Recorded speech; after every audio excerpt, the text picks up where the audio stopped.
This essay by Ahmet Altan was commissioned by the author for the UK publication's Winter 2017 issue and first published by the Society of Authors website. It was translated into English by Yasmin Chongar. این متن نوشته احمد آلتان به سفارش سردبیر انتشارات UK برای نشریه زمستان 2017 نوشته شد و برای اولین بار توسط وبسایت انجمن نویسندگان منتشر شد. A moving object is neither where it is nor where it is not, implies Zeno in his famous paradox. Ever since my youth I have believed this paradox is better suited to literature, indeed, to writers rather than to physics. یک جسم متحرک نه در جایی است که قرار دارد و نه در جایی است که قرار ندارد. زنو در پارادوکس معروفش به این نکته اشاره می‌کند. از همان زمان جوانیم باور داشتم که این پارادوکس بیشتر از فیزیک با ادبیات همخوانی دارد و در واقع با نویسنده‌ها. I am writing these words from a prison cell. من دارم این کلمات را از درون یک سلول زندان می‌نویسم. Add the sentence, I'm writing these words from a prison cell to any narrative, and you will be adding a tense vitality, a frightening voice that reaches out from a dark and mysterious world, the brave stance of the robust underdog, and an ill-concealed call for mercy. عبارت من دارم این کلمات را از درون یک سلول زندان می‌نویسم را به هر گفتاری اضافه کنید و ببینید که بلافاصله یک سرزندگی عصبی به فضا اضافه می‌شود. یک صدای ترسناک که از جهانی تاریک و مرموز می‌آید. یک ژست شجاعانه از سوی رقیبی که شانس چندانی برای برنده شدن ندارد. با درخواست ترحمی که عمداً خوب پنهان نشده. It is a dangerous sentence that can be used to exploit people's feelings. And writers do not always refrain from using sentences in a manner that serves their interests when what is at stake is the possibility of touching people's feelings. Even understanding that this is their intention may be enough for the reader to feel mercy towards the writer of that sentence. این یک جمله خطرناک است که می‌تواند برای سوء استفاده از احساسات مردم به کار رود و نویسنده‌ها همیشه وقتی پای احتمال احساساتی کردن مردم در میان باشد از اینکه از جمله‌ها طوری استفاده کنند که بتوانند با آن به اهدافشان برسند خودداری نمی‌کنند. حتی آگاه بودن به این هدف هم خودش می‌تواند برای برانگیختن احساسات مخاطب در مقابل نویسنده آن جملات کافی باشد. But wait, before you start playing the drums of mercy for me, listen to what I will tell you. اما صبر کن. قبل از اینکه شروع کنی و برای من بر طبل دلسوزیت بکوبی، گوش کن چه می‌خواهم به تو بگویم. Yes, I'm being held in a high-security prison in the middle of the wilds. بله، من در یک زندان امنیتی در وسط ناکجا آباد نگهداری می‌شوم. Yes, I'm staying in a cell where the doors opened and closed with the rattle and clatter of iron. بله، من در سلولی ایستادم که درش با صدای آهن‌پاره‌ها باز و بسته می‌شود. Yes, they give me my meals through a hole in the middle of the door. بله، آنها غذای من را از طریق سوراخی که در وسط در است به من می‌دهند. Yes, even the top of the small stone-paved courtyard where I pace up and down is covered with steel cages. بله، حتی بالای محوطه کوچک سنگفرشی که در آن بالا و پایین می‌روم با میله‌های آهنی پوشیده شده است. Yes, I am not allowed to see anyone other than my lawyers and my children. بله، من اجازه ندارم که به جز وکلایم و بچه‌هایم هیچ کسی را ببینم. Yes, I am forbidden from even sending a 2-line letter to my loved ones. بله، من حتی اجازه ندارم 2 خط نامه به کسانی که دوست دارم بفرستم. Yes, whenever I have to go to the hospital, they pull handcuffs out of a cluster of ironwork and put them around my wrists. بله، آنها هر وقت که من می‌خواهم به بیمارستان بروم، دستبندهایی را از وسط آهن‌آلات بیرون می‌آورند و دور مچ‌هایم محکم می‌کنند. Yes, each time they take me out of my cell, orders such as raise your arms, take off your shoes, hit me in the face. بله، هر بار که آنها من را به بیرون از سلولم میبرند دستورهایی مثل دستهایت را ببر بالا، کفشهایت را در بیاور، محکم توی صورتم میخورند. All this is true, but this is not the whole truth. تمام اینها حقیقت دارد، ولی این تمام حقیقت نیست.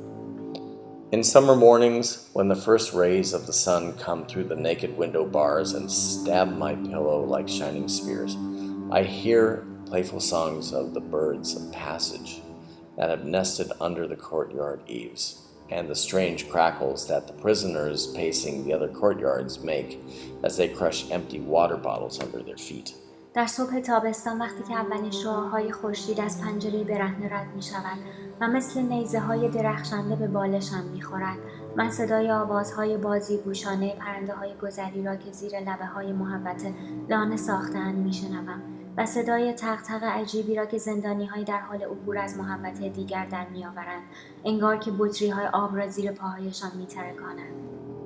I live with the feeling that I still reside in that pavilion with a garden where I spent my childhood, or for whatever reason, and I really don't know the reason for this, at one of those hotels on the chirpy French streets of the film Irma Lutus.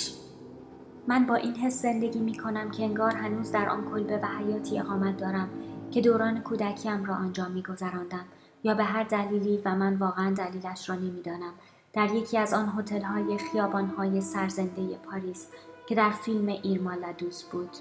When I wake up with the autumn rain hitting the window bars, bearing the fury of the northern winds, I start the day on the shores of the Danube River in a hotel with burning torches in the front, which are lit every night. من وقتی که با صدای باران پاییزی که به میله‌های پنجره می‌خورد و حامل خشم بادهای شمالی است از خواب بیدار می‌شوم، روزم را در کناره‌های رود دانوب آغاز می‌کنم، در یک هتل با مشعل‌های سوزان در مقابلش که هر شب روشنند. When I wake up with the whisper of the snow piling up inside the window bars in winter, I start the day in that dacha with a front window where Dr. Zhivago took refuge. وقتی در زمستان با زمزمه انباشته شدن برف در لبه پنجره بیدار می‌شوم، روزم را در آن ویلای روسی با پنجره جلویش که دکتر ژیواگو به آن پناه برد شروع می‌کنم. Until now, I've never woken up in prison, not once. تا به حال من هرگز در زندان از خواب بیدار نشدم، حتی یک بار. At night, my adventures are filled with even more action. شب هنگام ماجراجویی‌هایم حتی با تحرکات بیشتری همراهند. I wander the islands of Thailand, the hotels of London, the streets of Amsterdam, the secret labyrinths of Paris, the seaside restaurants of Istanbul, the small parks hidden in between the streets of New York, the fjords of Norway, the small towns of Alaska with their roads snowed under. من در جزیره‌های تایلند پرسه می‌زنم، در هتل‌های لندن، خیابان‌های آمستردام، در هزار توهای مخفی پاریس، در رستوران‌های کنار دریای ترکیه، در پارک‌های کوچک پنهان شده در خیابان‌های نیویورک، در فلات نروژ، در شهرهای کوچک آلاسکا با جاده‌های پوشیده در برف. You can run into me along the rivers of the Amazon, on the shores of Mexico, on the savannas of Africa. تو می‌توانی در کناره رود آمازون به من بر بخوری، در ساحل‌های مکزیک، در دشت‌های آفریقا. I talk all day with people who are seen and heard by no one, people who don't exist and won't exist until the day I mention them. I listen as they converse amongst themselves. من تمام روز با مردمی حرف میزنم که هرگز توسط هیچ کس دیده یا شنیده نشدند. مردمی که وجود ندارند و وجود نخواهند داشت تا آن روزی که آنها را نام ببرم. من به گفتگوهایشان با یکدیگر گوش میدهم. I live their loves, their adventures, their hopes, worries and joys. من عشقهایشان را زندگی میکنم، ماجراجویی‌هایشان را، امیدهایشان را، نگرانی‌ها و لذت‌هایشان را. I sometimes chuckle as I pace the courtyard because I overhear their rather entertaining conversations. As I don't want to put them on paper in prison, I inscribe all this into the crannies of my mind with the dark ink memory. من بعضی وقتا که در محوطه قدم میزنم خنده‌ام میگیرد، چون صدای گفتگوهای سرگرم کنندهشان را میشنوم، چون نمیخواهم آنها را در زندان روی کاغذ بیاورم. تمام اینها را بر روی شکاف‌های ذهنم با مرکب سیاه حافظه ثبت میکنم. I know that I am a schizophrenic man as long as these people remain in my mind. من میدانم که تا زمانی که این آدم‌ها درون ذهن من هستند، من یک مرد شیزوفرنیک خواهم بود. I also know that I am a writer when these people find themselves in sentences on the pages of a book. همینطور میدانم که زمانی که این آدم‌ها خودشان را در جمله‌های صفحات یک کتاب پیدا کنند، من یک نویسنده‌ام. I take pleasure in swinging back and forth between schizophrenia and authorship. من از تاب خوردن میان شیزوفرنی و نویسندگی لذت میبرم. I soar like smoke and leave the prison with those people who exist in my mind. They may have the power to imprison me, but no one has the power to keep me in prison. من مثل دود بالا میروم و زندان را همراه آدم‌هایی که در ذهنم زندگی میکنند ترک میکنم. آنها ممکن است که قدرت این را داشته باشند که مرا زندانی کنند، اما هیچ کس قدرت این را ندارد که مرا در زندان نگه دارد. I'm a writer. I'm neither where I am nor where I'm not. من یک نویسندم. من نه در جایی هستم که قرار دارم و نه در جایی هستم که قرار ندارم. Wherever you lock me up, I'll travel the world with the wings of my endless mind. هر زمانی که مرا در قل و زنجیر کنی، من با بالهای ذهن بی پایانم به تمام دنیا سفر خواهم کرد. Besides, I have friends all around the world who help me travel, most of whom I've never met. گذشته از آن من دوستانی از تمام اطراف دنیا دارم که در سفرم به من کمک می‌کنند. بیشترشان کسانی هستند که هرگز ندیدمشان.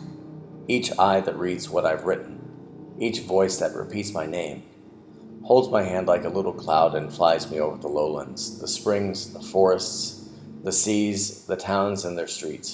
They host me quietly in their houses, in their halls, in their rooms. هر چشمی که آنچه را که من نوشتم می‌خواند، هر صدایی که نامم را تکرار می‌کند، دستم را مثل یک ابر کوچک می‌گیرد و مرا بر فراز دشت‌ها به پرواز در می‌آورد. بهارها، جنگل‌ها، دریاها، شهرها، خیابان‌هایشان. آنها در حال‌های خانه‌هایشان میزبان من می‌شوند، در اتاق‌هایشان. I travel the whole world in a prison cell. من تمام دنیا را در یک سلول زندان سفر می‌کنم.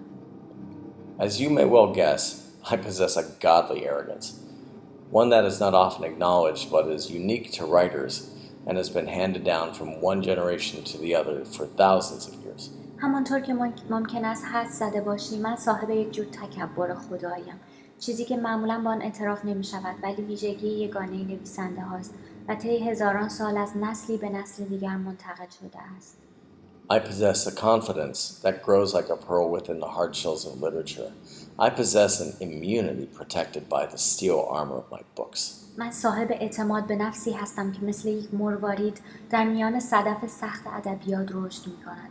من صاحب امنیتی هستم که با زره آهنی کتاب‌هایم محافظت می‌شود. I'm writing this in a prison cell, but I'm not in prison. من دارم اینها را از درون یک سلول زندان می‌نویسم، اما من در زندان نیستم. I'm a writer. من یک نویسنده‌ام. I'm neither where I am nor where I'm not. من نه در جایی هستم که قرار دارم و نه در جایی هستم که قرار ندارم. You can imprison me, but you can't keep me in prison.